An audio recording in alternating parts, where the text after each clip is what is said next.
Hello and welcome back to Assetto Corsa for yet another video on the Nordschleife challenge. Thank you very much for joining me in this particular video, and today we are going to be taking out this is the Porsche 718 Cayman S. The S is rather important. Now this is a car I have never ever driven before in Assetto Corsa as far as I can tell. I am not even sure if I drove this to review this particular car. This might have been a car that I did not review.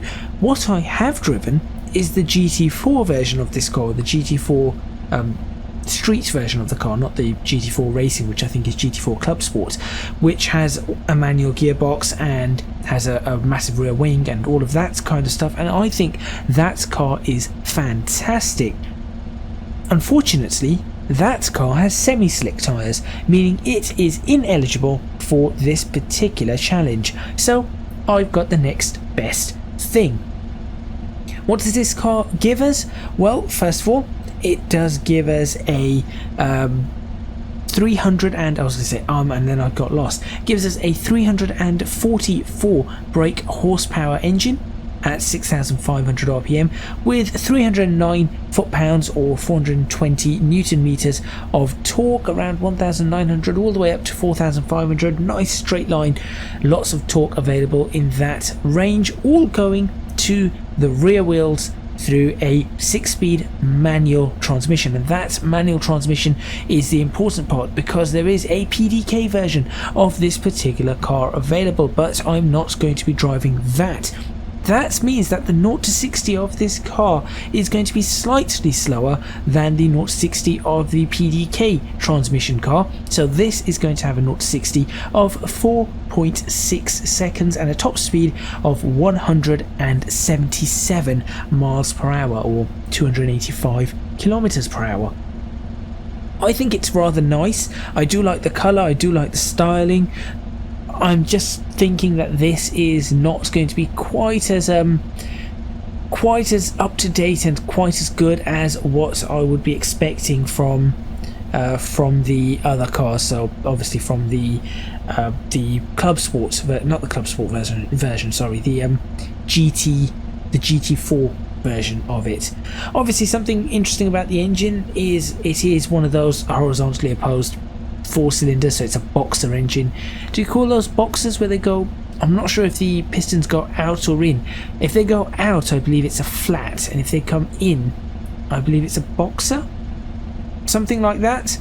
I'm not 100% sure. So it is going to sound rather nice, and I believe this car is classed as a mid-engined car, if I remember correctly. It's a mid-engined car, as opposed to what you normally get on a Porsche, which is either front-engined or rear-engined. This is a mid-engine, so there you go. Anyway, I think that is enough of me talking. Very quickly, up on the screen I'll show you the leaderboard. Now I'm only going to show you the first page because I think that is where this car is going to come. Now, last week the Diablo went into second position with a 7 minutes 53. This car is not going to be getting 7 minutes 53s, but I'm looking around maybe around the M4 territory. That being said, it is manual. I'm not 100% certain. A couple of other specs, of course, of the car which I've forgotten to mention, have just come to mind now, is that the mass of the car, 1,355 kilos or 2980 pounds, and the tyres that this car has, which is really easy to find because all of this information is available on Porsche's website, is front tyres are 235 40 R19s, rear tyres 265 40 R19s. Is this going to be around that M4 territory? That is a really good question. I suppose there's only one way to find out.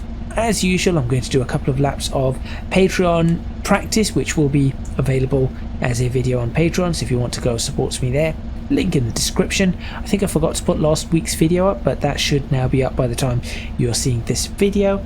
And of course, if not to worry. Coming up right now, straight off the intro, is going to be my proper laps. Let's see where I can get this car. Leave your times or what time you think I will get in the comments box right now.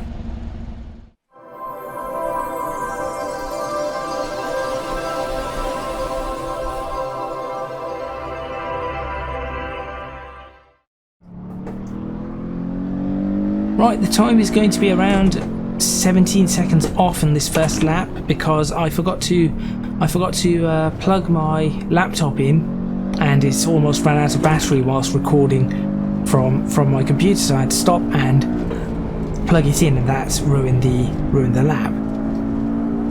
But nevertheless, I only managed to get part way through the lap before I had to restart. I've done my practice laps, and honestly, I'm quite impressed with this car. 345 brake horsepower, but the way in which it delivers those horses, I suppose, is incredibly good. This is, I thought perhaps it was the Cayman GT4 was just really good, and this would not be as good. This is really also just as good. Obviously it doesn't have as much in the way of grip as the GT4 does.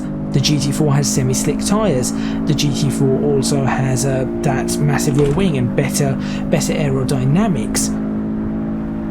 This car, however, is really good. Now, because of the having to restart, obviously we do not have a lap delta for the first lap. But I can tell you now, I thought this car, from the estimations, because I never actually do a full lap. I'll always slow down somewhere on the lap, or you'll never get an accurate answer, so that it doesn't show up and ruin the lap time. What I am going to say is that I was expecting a faster lap time than what it seems like this car is going to actually get. That being said, it is still going to be a good lap time, I think, just not as fast as I thought it would be. And I'll tell you the lap time that I thought it would be a little later. If you haven't put your lap time suggestions in the comments box, do so now before I give you my suggestions, and then what I think it's going to get after I've had a look at and driven it for a little bit, and what I've seen with its power delivery and the way it actually handles things, corners, how it is actually driving. But as you can see, that for somebody who's never driven this car before, I'm actually very comfortable with it within a couple of laps. In fact, I think I was pretty much comfortable with it at the start already. From the very first lap, I was rather comfortable with this car. It reminds me a little bit of the BMW, the M3 E30, that is. Oh, come on, turn. Slightly too late on the brakes there. It does remind me of the E30 a little bit. It is just the driving characteristics of it. It also reminds me a little bit of the Nissan Skyline, but I think the Skyline had it was a different style of driving. Although it was a fantastic style of driving, it was a different style.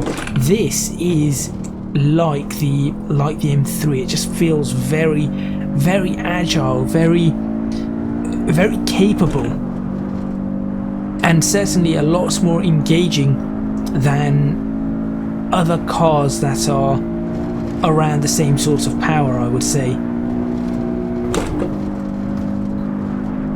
And this feels more like the M3 than the 1M did, I think.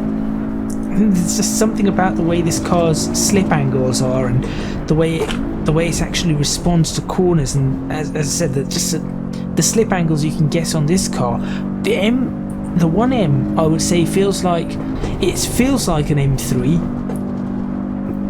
because obviously it's a BMW, but also it has a lot of the characteristics of the newer M4, or the M4 that I have in this particular sim, whatever it is, the 2015 one. So that is where I think the 1M is. Where this car is, it doesn't have any of that M4 style. it just has that classic M3, and I assume then perhaps classic Porsche styling. And this is supposed to be an entry-level sports car, or something along those lines. It has similar powers to what you would find in a nice hot hatch, or even a modestly tuned hot hatch. My car will have, hopefully at some point in the next few months, is going to have similar levels of power to this Porsche, and that's, well, bits less, but that is quite something. That's quite a statement for a car like this, it just shows that it is an entry-level sports car. And there are many hot hatches now that will have more power, I think, than this. I guess things like the RS3s would have more power than this, or the Golf Rs maybe have more power than this. The Honda Civics, oh dear, that's off track. Civic Type Rs, Focus RS, they're all around or more than this car. But I think this car would probably outhandle all of them. There is something about this car, and this is coming from someone who very much likes Fords. Okay, admittedly, I'm not the biggest fan of a hot hatch, despite the fact that I have a hot hatch. I'm more about fast saloons than hot hatches, but it's difficult to find a fast saloon nowadays. But this would, I think, outclass a lot of them. So that just shows what I think of the driving on this, or how good this car feels. You can see that I have no traction control, no ABS, so that is right there. Proof, if anyone was ever questioning whether I did cheat and say I didn't use them, but did use them, you can see it's right there in front of you. The lights are on.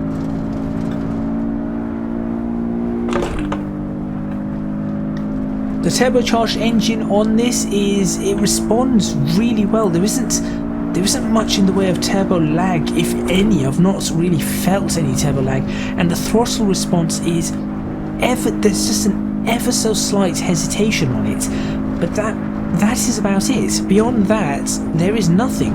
There is no real hesitation, which you would get from a lot of turbocharged vehicles. But this car's really, Porsche have really got it well done. Brakes are pretty strong, but again, it goes back to what I said last week in the Lamborghini. I would rather have brakes that are not as strong, that I have to stamp down upon, than brakes that are strong, that I would not have to stamp down on. Now, what is interesting is, I said on Patreon that I was expecting this car to get an 8 minutes 12 within a few seconds of me driving. I thought this car, after doing a lap on Patreon, I thought this car was sitting in the 8 minutes 20s, and I thought, okay, well, maybe I'll get it to an 8 minutes 19 or 18, and then we'll be competing with the 1Ms and those kind of things. The RX-7 with the 8 minutes 15, and the 1M with the 17. That is what I thought I would be competing around. I think it might get better than both of those. 8 minute 13 is what we're looking at potentially getting out of this.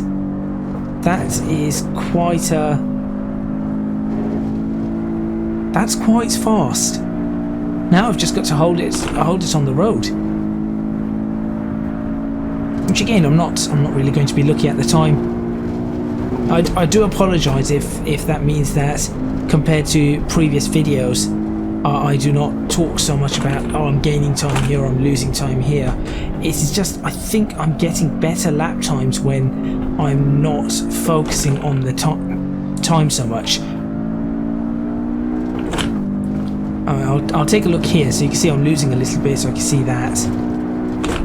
but it isn't much. I might lose or gain some here, it doesn't really matter. All I need to do is just get the car slowed down without too many issues, get it turned in nicely. There we go, that was rather nice. Get it down to second.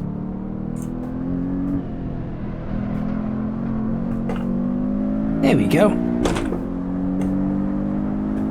So we are probably still looking at the Mazda RX-7 territory, but it is looking like it's going to beat them both, as opposed to before where I thought it might come behind them both.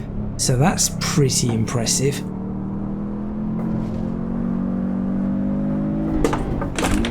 If I can get some of these corners a little bit better than I have before, we might end up just gaining just an extra second here or there, and I would like to see what that manages to do with the overall driving.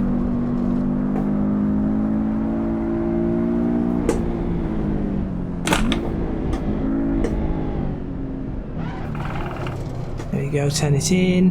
Nice and early on the power. Second gear is really nice on this car. I think that having the torque low down does help, coming in from 1,750 right the way up to 4,000. I think it does help somewhat. That's a little bit better, so that will gain me a few tenths. Oh, that slide is going to lose me a few tenths. Come on, up we go, up we go. But as you can see, I'm actually very confident with this car. I'm able to throw the car around a little, and that is something I wasn't expecting to be able to do from a car like this. I actually turned in too early there, and that has really messed things up. I missed the gear, it didn't go in.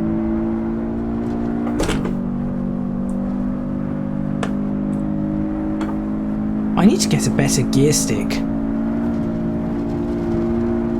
That's okay, we'll do a third lap. Simply because I think that this car deserves a third lap the way it's driving. It's an incredible drive. Again, it isn't quite as fast as perhaps some of the cars. It certainly is not as fast as some of the cars that I've driven, but it just feels just as good, if not better than some of those in the way you're able to drive the car and take it around corners. And yes, it does slide a little bit, as you saw there. The back end does want to step out, but it really has character, like a lot of character. Come on.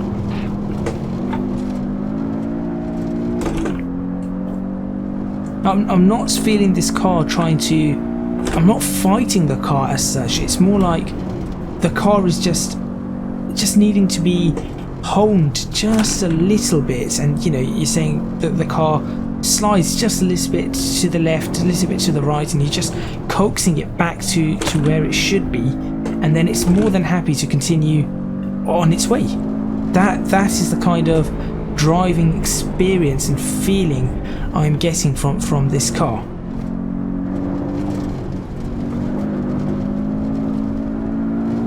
Little bit of opposite lock here and there. Again, right the way out to that. It's happy with it. Third gear through this understeery double corner, double left-hander. That's okay there. Could potentially do second there, but I'm going to try third for this lap. Seems okay. Lost a little bit of time scrubbing off time as I was going sideways. Brought some of that time back here, I feel. Careful through this. I know I can gain time here if I get it correct. That felt a little bit better, but not much really, if I'm honest.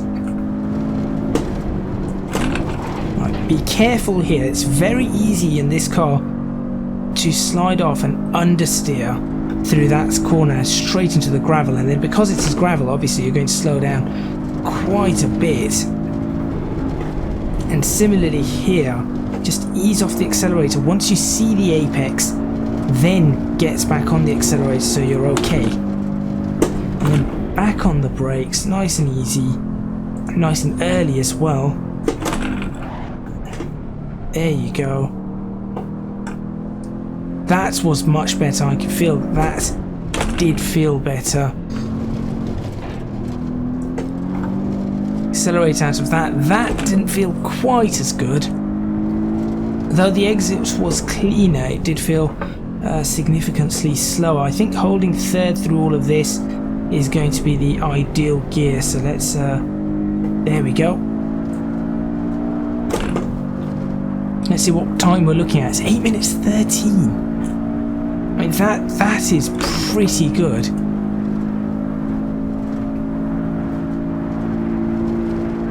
So this car could go to 8 minutes 10. Maybe. I mean, as I said, I predicted 8 minutes 12 after driving it just for a few, just maybe, I don't know how long it was. It wasn't very long into the drive. I think I was still in sector 1 when I decided, I think 8 minutes 12 could be where it manages to go. But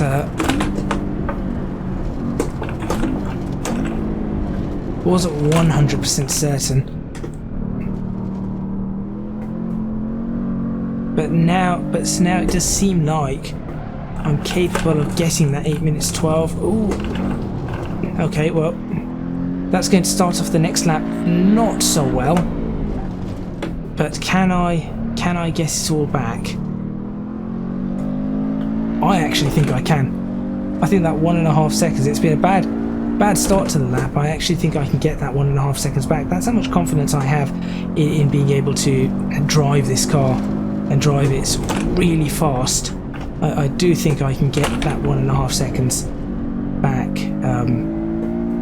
So let's find out. That's going to be I suppose the challenge for this lap is going to be to try and get that 1.5 seconds up and see if we can get us into the 12 where I thought this car should be. How much have I got back of that so far? Quite a significant amount. Got a second of it back.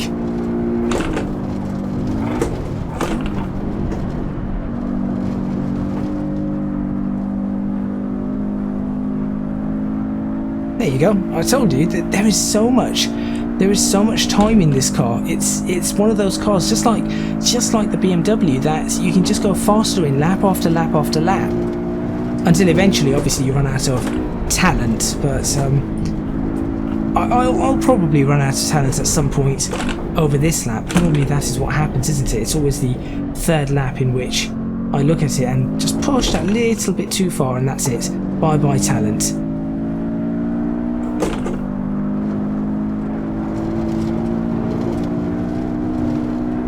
I've just seen green in the corner of my eye. Yep, it's gone to green. Now let's not mess it up everywhere else.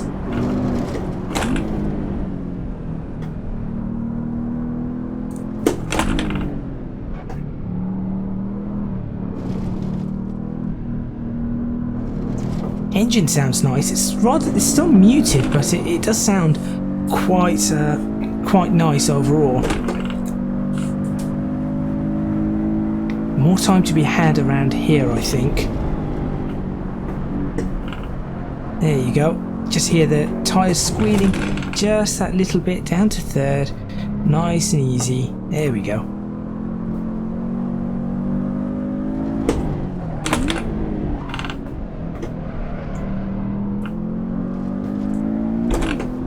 Nothing to complain about. The car just does what you want it to do, obviously within reason, but it just goes exactly as you want it to go. That was poor. That, I will say, was poor from me. Little bit of lock up on the brakes as we lose some of the... So what happens is that because it dips down, you lose some of that traction, and as you lose the traction, you end up locking up on the brakes just a little bit more than you'd be wanting to.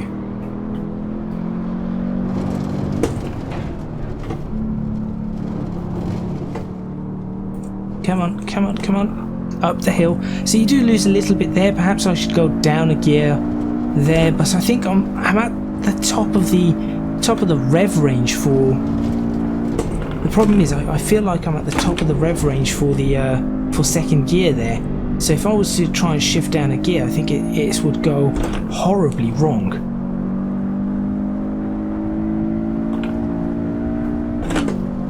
I could even do a fourth and a fifth lap with this at this rate. Obviously, as I said, we started about 1.6 seconds down on the lap. What time are we up now? We're 1.2 seconds up on the lap. So that just shows what this car is capable of. Just make a point not to slide the car too much through some of those corners, particularly at the end. You do not want to mess that up if you're going on to another lap. Obviously, if you were just doing a single lap, that would have been absolutely fine. So if that was the end of my run, that wouldn't have been a problem at all. But unfortunately, it was not.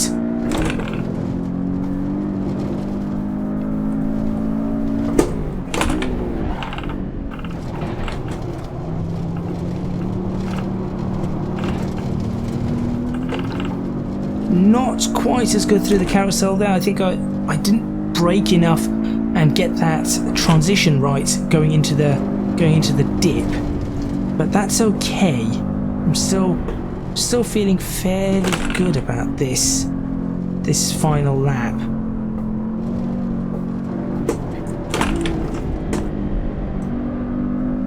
Just be very careful, just trying to just get the car on the edge of its grip, which is where I'm starting to feel the car now. It's just on the edge, and then using it being just on the edge to try and throw the car around a little. I think there's just slightly over the edge of the grip, so the car understeered where I did not want it to go. Here's that double left-hander again. That I really do not like. I've done this for years. I've done that corner, and I still do not like that corner. Just something about it that annoys me, and I have often spun on that double left-hander. Oh dear, oh dear, oh dear. Well, that's that lap scuppered. There you go. Got almost to the end of that lap. Should I do another lap? That's the question. I really think I can, and I really think I should.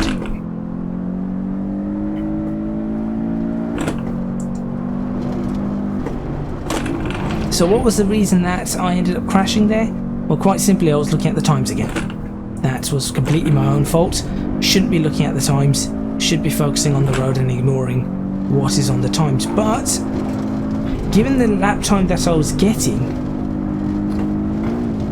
it's perhaps not often I do this, but I'm going to do a fourth lap. I'm also curious whether I could do anything about this section, because I know I can go faster through here.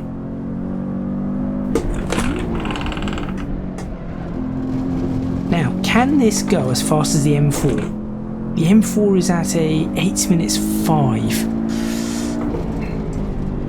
I think on a really, really good run, and I do mean a spot-on run, this could do it. A spot-on run could have this in an 8 minutes 5. Because I think on the next lap I do, I'm going to try my best to keep it clean. This is going to get to an 8 minutes 9, 8 minutes 8. So you're looking at 3 seconds to gain for that 8.5. Unfortunately, we cannot reach the top speed of this vehicle. It's 177. We're kind of stuck right now. It's what, 165, 166.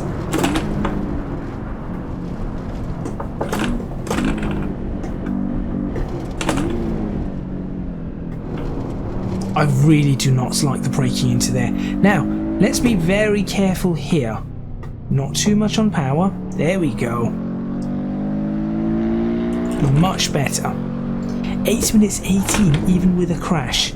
That just goes to show the kind of lap time that we can get in this car. Right. not going to stare at the time at all until maybe a straight somewhere in which I can take a look. This is all about just driving the car as best as I possibly can.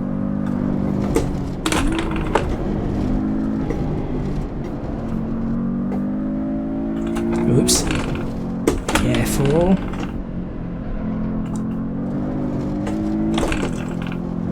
There we go, that's third. That's good. Right, what's the time like right now? Half a second. That's not too bad. Could be better. Down to fourth again. There we go. I managed to keep it flat through that, which is different. Lap time. 0.8 of a second. Okay, could be better.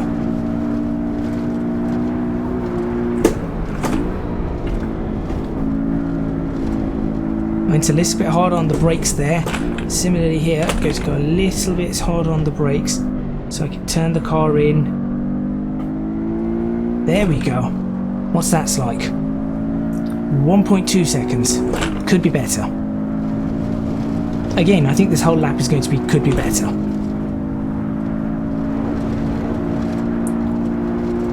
Into the compression. Be careful, careful through here. You really do not want to mess up there, because that is a really easy spot to mess up. And there it goes. It's gone. Well, I guess I'm going to have the lap time as whatever it was at that point. I am going to be revisiting this car. So it's an 8 minutes 13.284 for now. So that is going to go up on your screen. And that slots this car into 7th place. I am definitely revisiting this car. There is an easy 8 minutes 8 in it. What I might do is I might revisit it on a day where I've not just finished work. Maybe, I'm not sure. But that is pretty awesome for a lap time on a car like this.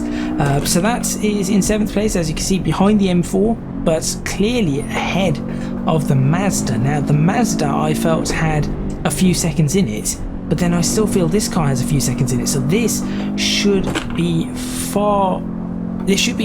well clear of the Mazda, even on the rerun. Oh dear, don't do that. It should be well clear of the Mazda even on the rerun. So there we go. I think the M1's just out of the equation now. This beat it by 4.5 seconds. But the M1 is an important one to talk about, and the reason that's the important one to talk about is because when we look at the driver rankings, we have to consider where this car is going to go. Because it does feel very BMW, and honestly, having driven it for the time I've driven it, there is only, I'm not sure where, I think there's only one place this car can go, and I'm going to put this car in 1st place. This car is going to the top of the driving leaderboard. I would buy this car in real life to drive it like this. That is how good this car is to drive. And I'm surprised I'm saying that about a car like this, where I never thought I would say that about a Porsche. I thought, Porsches, yeah, good drives, but surely they cannot be better than a BMW or anything like that. But no, this car is. This car is fantastic. Absolutely fantastic to drive. And I think there's no question as to whether or not this should be in 1st place. And how far ahead, I say 1st place, but how far ahead? I said before that if the Skyline was a 100, then the Evo is a 99, and the Ferrari would be, the F40 would be sorry, not the Evo, the M3 would be a 99, and the F40 would be a 98. the coupe, the M1 would be a 97, the Exige 96. That's how close we're talking about these numbers. Even 0.5s of it, so 99.5 and 99, 98.5. But if this was a 100, which it now is, I guess, and this is now the 100, the next car down on the list, the Skyline, is not quite at the 99. I would say it is not a 99. I would say that the Skyline is a 97 or a 98. If this is the 100, this has actually raised the bar. I do think this has raised the bar. It is that good. It's pretty good to just throw around as well. You can throw the car around a bit. I say that as I go ahead and go and catch that for YouTube. You can see why it's that easy to crash here. Coming off that, it's very easy to get distracted if you're not focusing and you're talking about other things or looking at other times. So yes, this is faster than a Skyline R34 for some reason. This is better to drive than one of them as well, so this goes into first place, with the Skyline a little way off in second, and then the Ferrari, the Evo in third, Ferrari in fourth, so on and so forth. With that, I'm going to end this particular video. I do apologise for some dodgy driving. Thank you very much for watching. Please remember to hit the like button if you like this video, subscribe to the channel for more videos on Assetto Corsa and the Nordschleife challenge. Leave a comment in the comments box below letting me know what you think.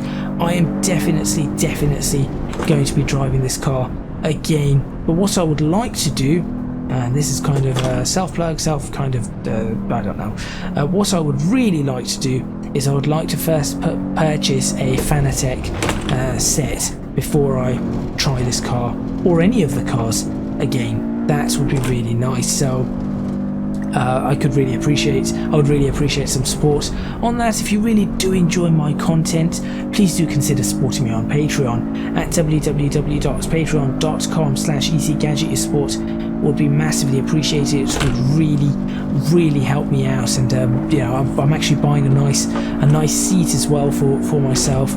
So that's going to happen. A better wheel stand. This wheel stand sort of breaking after 10 years. I've had this steering wheel for 10 years. Can you believe it? So I've had it since Gran Turismo 5. I've been using this steering wheel, and it's really had good use. It's starting to, as I started to play up, my wheel stand's starting to break and creak. You'll probably hear it here. I'm not sure if you heard that. That was a little bit quieter than, when you want it to make a loud noise, it makes a quiet noise. But there you go. You can also find me on social media at ECGadget LP for both Twitter and Instagram. That is all from me. I really do apologise for not having done a better lap. I feel like I could have done a much better lap last time, but I will see you next time in Assetto Corsa for another video on the Nordschleife challenge. Ooh, what car am I going to pick? I really do not know, but maybe might be another Ferrari. Testarossa maybe? 512 Testarossa anyway? We'll have to see. I'll see you next time.